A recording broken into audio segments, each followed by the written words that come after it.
2019년 새해가 시작이 되었습니다. 우리 새해를 어떻게 살지에 생각을 많이 하셨습니까? 우리가 새로운 시작을 위해서 필요한 것이 있다면 무엇이겠습니까? 창세기는 바로 이 문제에 대한 답을 우리에게 주고 있습니다. 창세기 말씀은 태초에 하나님이 천지를 창조하시니라 이렇게 시작을 합니다. 이 말씀에서 우리가 먼저 생각해 볼 수 있는 것은 오늘 우리가 살고 있는 이 시간과 공간이라고 하는 것은 그저 무한히 있는 것이 아니라 시작과 끝이 있구나라고 하는 것입니다. 즉 오늘 우리의 이 세계, 우주 공간 그리고 모든 역사는 본래 무한히 그렇게 놓여져 있는 스스로 존재하는 것이 아니라 하나님의 뜻에 의해서 시작된 하나님의 피조물이라고 하는 것입니다. 이 놀라운 말씀 속에서 우리들이 배울 수 있는 영적인 교훈은 무엇입니까? 첫째로 하나님께서 모든 것을 창조하셨다라고 하는 것입니다. 1절 말씀, 태초에 하나님이 천지를 창조하시니라. 여기서 우리들이 창조라고 하는 말을 깊이 생각해 볼 필요가 있는데, 이 단어는 흔히 우리가 사용하는 창조라는 뜻과는 다릅니다. 우리가 쓰는 창조는 발견하다, 발명하다라고 하는 것이지만은 이것은 진정한 의미에서 새로운 것은 아닙니다. 성경에서 말한 것처럼 해 아래 새로운 것은 없기 때문입니다. 물론 다만 몰랐던 것을 우리들이 발견하고 그리고 안 되던 것을 알았던 것뿐이지 우리가 정말 새롭게 만들어낸 것은 아무것도 없습니다. 하나님께서 만들어 놓으신 것 가운데서 인간이 발견을 한 것뿐인 것입니다. 그런데 성경이 오늘 기록하고 있는 이 창조라고 하는 단어, 이 단어는 우리가 말하는 창조와는 다른 하나님께서 천지를 창조하셨다고 했을 때 쓰는 이 창조라고 하는 단어는 바라라고 하는 단어입니다. 바라. 이 단어는 바로 아무것도 없는 데서 무에서 유를 창조해내는 창조입니다. 인간이 만드는 창조는 유에서 유를, 있는 것에서 새로운 것을 만들어내는 것이지만은 하나님께서 만드시는 창조는 완전히 없는 데서 완전히 새 것을 만드는, 무에서 유를 만드는 창조입니다. 하나님께서 태초에 빛이 있으라 말씀하시니 빛이 생겼습니다. 3절 4절에 보면 하나님이 이르시되 빛이 있으라 하시니 빛이 있었고 빛이 하나님 보시기에 좋았더라 그랬습니다. 여러분, 그 이전에는 빛이라고 하는 개념 없었습니다. 창조 이전에 우주 만물 모든 것이 완전한 무였습니다마는, 그런데 하나님께서 빛을 만드시고 해를 만드시고 달을 만드시고 우주를 만드시고 그리고 우리 인간을 만드신 것입니다. 할렐루야. 하나님은 진정으로 모든 만물을 창조하시는 분이십니다. 그러나 오늘 세상에서는 무신론자들이 가득하면서 하나님은 존재하지 않는다라고 주장을 합니다. 무신론자들은 예수는 존경하지만 기독교는 싫다고 말합니다. 그러나 이런 무신론자들이 저지르는 만행은 엄청난 것입니다. 무신론이라고 하는 철학을 가진 이들이 가장 힘들게 생각하는 부분이 있는데, 과연 진리는 존재하는가? 옳고 그름의 차이란 무엇인가라고 하는 것이죠. 그들에겐 절대적인 도덕의 기준이 없습니다. 그렇기 때문에 결국은 과학만을 맹신하게 되는데, 과학은 물론 굉장히 중요한 학문이지만은 과학자들은 실험실 안에 이야기만 할 수 있지 과학을 통해서 진정한 진리를 발견할 수는 없는 것입니다. 가장 중요한 가치는 과학보다는 진리로 나누어야 하는 것입니다. 이런 이야기를 들려드립니다. 한 교실에서 무신론자 선생님과 학생이 나눈 이야기입니다. 선생님이 말합니다. 내가 증명해 주마. 하나님이 존재한다면 그는 악이다. 하나님이 존재하는 모든 것을 창조했다고? 만일 하나님이 모든 것을 창조했다면 그는 악도 창조하였을 테고 이는 하나님이 악이라는 것을 의미하는 것이다. 이야기를 들은 학생이 말합니다. 잠시만요. 선생님, 추위라는 것이 존재해요?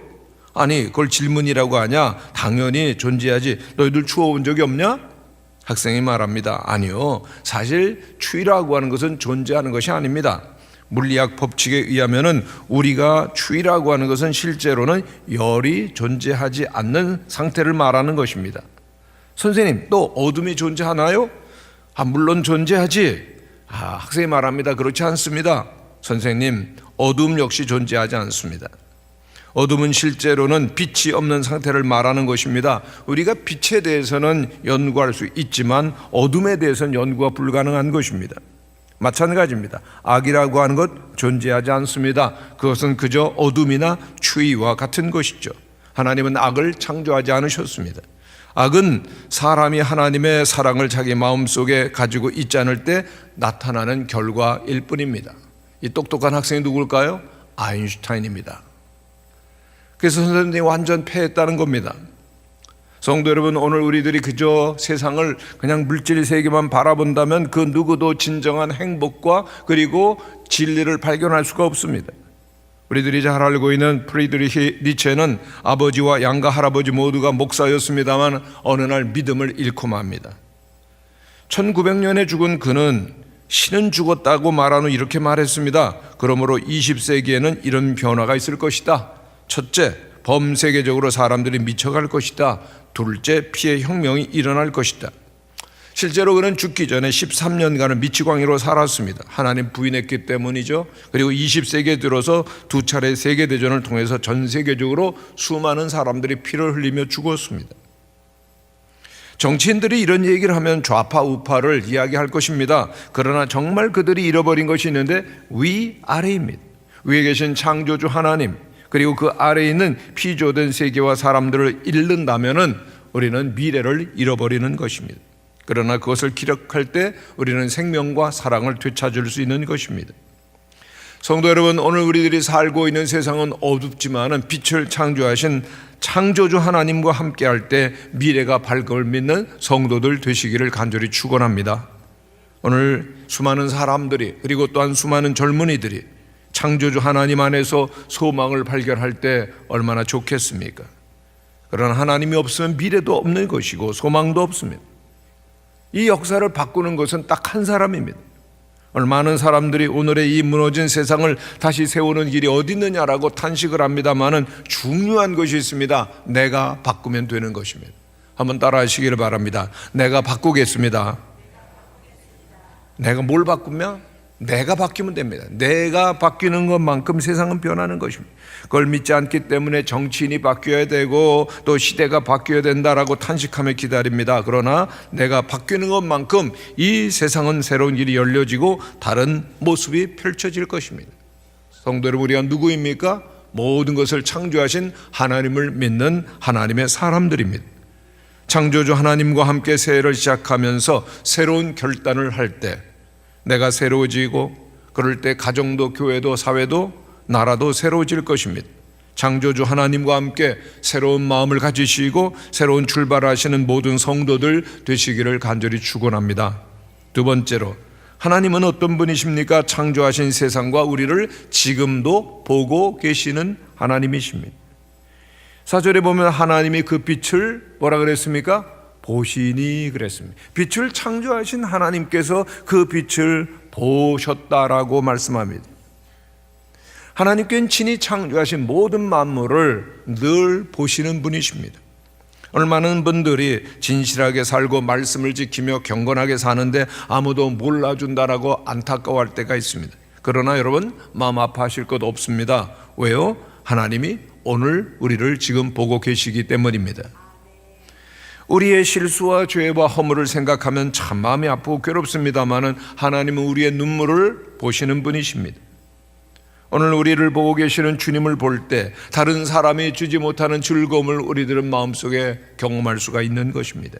성경에는 하나님은 어떤 분이시냐? 모든 지은 피조 세계를 보시는 분, 즉 언제나 함께 하시는 분이심을 말씀합니다. 특히 성경에 보면은 새로운 길, 미지의 땅으로 나아가려고 하던 자들이 불안할 때 항상 지켜봐 주시고 함께 해 주셨음을 말씀합니다. 믿음의 조상 아브라함이 먼 길을 떠날 때 그랬습니다. 야곱에게도 그랬습니다. 요셉이 애굽으로 팔려갈 때, 노예로 고생할 때, 감옥에 있을 때 하나님은 늘 지켜보아 주셨습니다.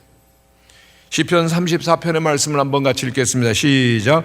여호와의 눈은 의인을 향하시고 그의 귀는 그들의 부르짖음에 기울이시는도다. 믿습니까? 하나님 우리를 보시는 분, 우리를 지켜보시는 이 하나님은 사람이나 돈이나 환경처럼 유한하고 무능한 것이 아닙니다. 하나님의 눈은 오늘도 우리를 떠나지 아니하시며 영원히 우리와 함께 하시며 우리를 지켜주시는 줄로 믿습니다. 많은 사람들에게 존경을 받는 넬슨 만델라는 전남 아프리카 공화국 대통령이었죠. 그런데 그는 무려 27년 동안을 감옥 생활을 합니다. 그런데 그가 추록했을 때가 70이 넘는 나이임에도 불구하고 아주 건강하고 씩씩한 모습으로 걸어 나와서 너무나 놀란 취재 기자가 묻습니다. 아니, 다른 사람들은 5년 동안 감옥살이만 하고 나와도 건강을 잃어서 약하게 되어서 나오는데 어떻게 당신은 27년 동안을 감옥살이를 하면서도 이렇게 건강합니까? 그가 대답합니다. 저는 감옥에서 늘 하나님을 바라보며 항상 감사했습니다. 하늘을 보고 감사하고 땅을 보고 감사하고 물을 마시며 감사하고 음식을 먹으며 감사하고 강제 노동을 할 때도 감사하고 늘 감사했기 때문에 건강을 지킬 수 있었습니다. 그는 1994년 5월 대통령 취임식 연설 때 이렇게 말했습니다. 우리는 스스로에게 묻습니다. 이렇게 똑똑하고 아름답고 재능이 있고 경이로운 존재인 나는 누구인가? 사실 우리 중 그렇지 않은 이가 누구입니까? 당신은 창조주 하나님의 자녀입니다. 당신이 움츠러들어서는 세상을 구할 수 없습니다. 당신 옆에 사람들이 불안해할까봐 뒷걸음치는 것은 바람직한 행동이 아닙니다. 우리는 우리 안에 있는 하나님의 영광을 드러내기 위해 이 세상에 태어났습니다. 몇몇 사람만 그런 것이 아니라 모든 사람이 그렇습니다. 그리고 우리 스스로 빛을 발하는 일은 어느새 다른 이들로 하여금 빛을 발할 수 있도록 도와주는 일입니다. 우리가 스스로 두려움에서 벗어남으로써 우리는 다른 이들을 자유롭게 해방시키실 겁니다. 정말 놀랍죠? 우리는 하나님의 자녀로 창조되었습니다. 하나님은 지금도 우리를 보시며 그리고 함께 계심을 아는 사람은 모든 두려움을 이기게 될 것입니다. 마이클 로박이라고 하는 신학자는 인간의 생각에는 크게 두 가지가 있다고 그랬습니다. 첫째, 세상적인 생각입니다. 세상적인 생각이라고 하는 것은 내가 우주의 중심이다라고 생각하는 것입니다. 내가 최고라는 거죠. 그런데 이런 생각을 가진 사람들은 자주 혼란스럽게 될 수밖에 없는데, 왜냐하면 다른 사람들도, 나만이 아니라 다른 사람들도 다 자기가 우주의 중심이라고 생각하고 있음을 어느 날 깨닫는 겁니다. 그들은 자기가 무수한 별들 가운데서 지극히 작은 지구에 있는 70억 인구 중에 하나임을 깨닫게 되는 거죠. 그러니까 모든 것의 중심이라고 생각해도 결국은 허무한 감정을 경험하게 되고 고통을 받는 겁니다. 둘째로, 성스러운 신앙적 생각이 있습니다. 자기 자신을 우주의 중심이라고 생각지 않는 것입니다. 우주의 중심은 하나님이십니다. 할렐루야. 모든 것을 지으신 하나님께서 나를 지으셨고 지금 나를 보고 계신다라고 믿는 것이죠. 그래서 자기가 중심이라는 믿음으로부터 오는 허무한 감정으로 고통을 받지 않고 대신에 자기 인생이 참된 중심이신 하나님과의 관계로 인한 의미로 가득 차 있음을 깨닫고 날마다 감격하며 사는 것입니다. 그리고 그의 삶은 의미가 있고 충만한 기쁨으로 넘치게 될 것입니다. 세 번째, 하나님은 우리를 사랑하시며 격려하시며 축복하시는 분이십니다. 하나님께서 우주와 인간을 모두 창조하신 다음에 피조물을 보시면서 느낀 소감이 31절에 있습니다. 한번 같이 읽겠습니다. 시작. 하나님이 그 지으신 모든 것을 보시니 보시기에 심히 좋았더라 그랬습니다. 그 가운데 우리도 있습니다. 성도 여러분, 우리가 누구입니까? 하나님 보시기에 좋았더라. 하나님이 축복해 주시는 대상입니다. 여러분, 하나님의 마음을 알고 하나님의 뜻을 알고 하나님의 음성을 들으며 내가 누구인지를 알아야 됩니다. 나는 하나님이 지으셨고 하나님께서 나와 함께 계시며 나를 통하여 큰 일을 이루시기를 원하실 정도로 중요한 존재이고 나 자신은 하나님의 사랑과 축복의 대상입니다. 우리가 하나님의 축복의 대상이라고 선언하시는 하나님의 말씀을 새해 듣게 되시기를 축원합니다. 아브라함은 하나님의 축복의 말씀을 듣고 그대로 믿었습니다. 내 이름을 창대케 하게 하리니 너는 복이 될지라. 그 말씀 그대로 자기의 것으로 받아들이고 믿으며 살았을 때 그는 믿음으로 의롭다 하심을 받고 그리고 그 믿음으로 축복을 자손 만대에 전하게 되었던 것입니다. 새해를 맞이했습니다. 우리 모두에게 들려주시는 축복의 말씀, 하나님의 말씀에 귀를 기울이시기를 바랍니다. 하나님은 보시기에 좋았더라 말씀하시고 또한 오늘 우리에게도 내가 너를 보기에 심히 좋았다 좋다라고 말씀하심을 믿으십니까? 하나님과 동행하며 하나님을 찬양하며 예배하며 기도하는 가운데 하나님께서 들려주시는 그 축복의 말씀을 꼭 들으며 사시기를 바랍니다. 내가 너를 좋아한다. 너는 복이 될지라. 새 모두가 원하는 것 중에 하나가 뭡니까? 아마 건강일 것입니다. 그런데 건강은 먼저 몸이 아니라 마음부터 건강을 해야 됩니다. 건강한 마음이 있으면 어떤 열악한 환경도 능히 극복을 할 수 있죠. 그런데 심리학자들의 연구에 의하면 건강한 마음이라고 하는 것은 선천적으로 타고나는 것이지 학습으로 얻어지는 것이 아니라는 겁니다. 원래 건강한 마음을 가지고 있습니다. 그런데 부정한 마음은 건강한 마음과 달리 학습을 통해서 얻어진다는 겁니다. 그렇기 때문에 태어날 때부터 그 회의적이고 부정적인 그런 얼굴을 가진 사람 없습니다. 어린이들 보면 다 천사 같잖아요. 그런데 인간은 성장하면서부터 부정적인 생각들을 배우고 듣고 갖게 된다는 겁니다. 심리학자들이 말하기를 대개 사람들 16살 때까지 자신에 관해서 매일 30개가량의 부정적인 메시지를 받는데 비해서 긍정적인 메시지는 3개밖에 못 받는다는 겁니다. 무슨 부정적인 이야기를 듣습니까? 못한다, 못생겼다, 못한다, 안 한다, 힘들다. 그런데 우리의 뇌라고 하는 것은 부정적인 말을 중화시키는데 바꾸는데 그 40개 긍정적인 말을 필요로 한다는 겁니다. 이 통계를 보면은 부정적인 자아상을 우리가 갖기가 매우 쉽고 긍정적인 그런 자아상을 가지려면 얼마나 노력을 해야 될 것인가를 우리는 알게 되는 것이죠. 오늘 우리가 살아가는 환경 별로 긍정적이지 않죠. 녹록지 않다라고 말합니다. 이런 상황 가운데서 우리들이 긍정의 마음을 가지고 살기 위해서는 믿음의 고백이 필요한 것입니다. 늘 하나님을 바라보며, 즉 하나님을 예배하며 하나님께 소망을 두고 하나님의 눈으로 우리의 자신과 세상을 볼 때만 우리는 긍정적인 고백을 하게 되는 것입니다. 그렇습니다. 세상은 만만하지 아니하지만은 오늘 우리에게 능력 주시는 자 안에서 모든 것을 할 수 있다고 고백할 수 있는 하나님의 사람들 되시기를 바랍니다. 왜? 하나님께서 우리를 보시기에 좋다라고 말씀하시기 때문입니다. 오늘 우리들 가운데 많은 분들 축복보다는 환영보다는 거절과 부정을 경험한 분들이 많이 있을 것입니다. 그러나 우리가 누구입니까? 우리는 하나님 안에서 특별히 선택된 사람들입니다. 영원히 하나님과 동행하며 영원히 하나님의 사랑을 받는 자녀로 선택된 것입니다. 믿습니까? 오늘 우리들은 하나님의 복을 받고 하나님과 영원히 동행하도록 선택된 존귀한 사람들입니다. 이 음성을 꼭 들으시기를 바랍니다. 나는 누구인지를 알고 있으면, 그리고 그것을 믿으면 그렇게 될 것입니다. 성도 여러분, 하나님께서는 여러분들을 좋아하십니다. 여러분들을 사랑하십니다. 분명히 믿고 감사함으로 승리하셔야 될 것입니다. 그렇습니다. 하나님, 영원하신 하나님께서 저를 영원히 사랑하시는군요. 제가 하나님이 기뻐하시는 자이군요. 하나님 감사합니다라고 하는 기쁨과 믿음이 있어야 될 것입니다. 몇 년 전 영락기도원에서 서울로회원 그 행사 때 광주 서림교회 송재식 목사님께서 나의 삶의 이야기라고 하는 간증을 했는데 정말 깊은 은혜와 도전을 받았습니다. 이분은 불란서 유학 중에 배기관총을 맞았던 분이고 8년 전에는 뇌출혈로 쓰러져서 2년 동안이나 일어날 수 없었던 분입니다. 많은 성도들이 기도로 의식은 회복이 됐어요. 그런데 몸은 여전히 반신불수였습니다. 이제는 장애인이 된 겁니다. 도저히 한쪽 몸이 펼칠 수 없고 걸어갈 수 없었을 때 그는 하나님께 죽여달라고 눈물로 호소를 했습니다. 그래서 자살도 생각을 했고, 그런데 길이 없어서 그저 눈물만 흘릴 뿐이었다고 하는데 그때 옆에서 사모님이 강하게 권고했다고 합니다. 울지 마세요. 감사하세요.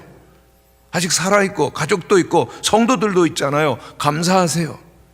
그리고 오른손은 움직일 수 없었지만은 왼손으로 감사의 글을 쓰라고 그렇게 권면을 했을 때 100가지 감사의 기도의 제목을 찾아서 쓰라고 했을 때 그렇게 해봤습니다. 눈물을 흘립니다. 그리고 100가지의 감사의 기도의 제목을 쓰고 하나님께 기도했다고 합니다. 하나님, 제발 이 손으로 성도들에게 축복의 기도를 축도를 할 수 있게 해주세요.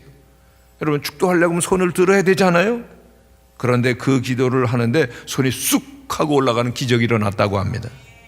지금은 95% 회복이 되어서 설교도 하고 작년에는 새로운 성전을 건축하여서 하나님께 봉헌을 하는 영광을 경험하기도 했습니다. 성도 여러분, 올해를 시작했는데 무엇이 필요합니까? 먼저 하나님은 나를 사랑하시고 그리고 나와 함께 계심을 믿고 축복하심을 감사하며 믿음으로 순종함으로 살아가는 성도들 되시기를 간절히 축원합니다. 우리는 이제 예배대행진을 통하여서 이 한 해를 예배로 하나님께 올려드리기를 원합니다. 전능하신 하나님 우리를 보시고 우리를 위해 일하십니다. 이제 우리도 우리를 지으시고 우리와 함께 하시고 축복하시는 하나님을 바라보며 예배하며 믿음으로 나갈 때 하나님께 놀라운 기적과 승리를 반드시 주실 줄로 믿습니다. 기도하겠습니다.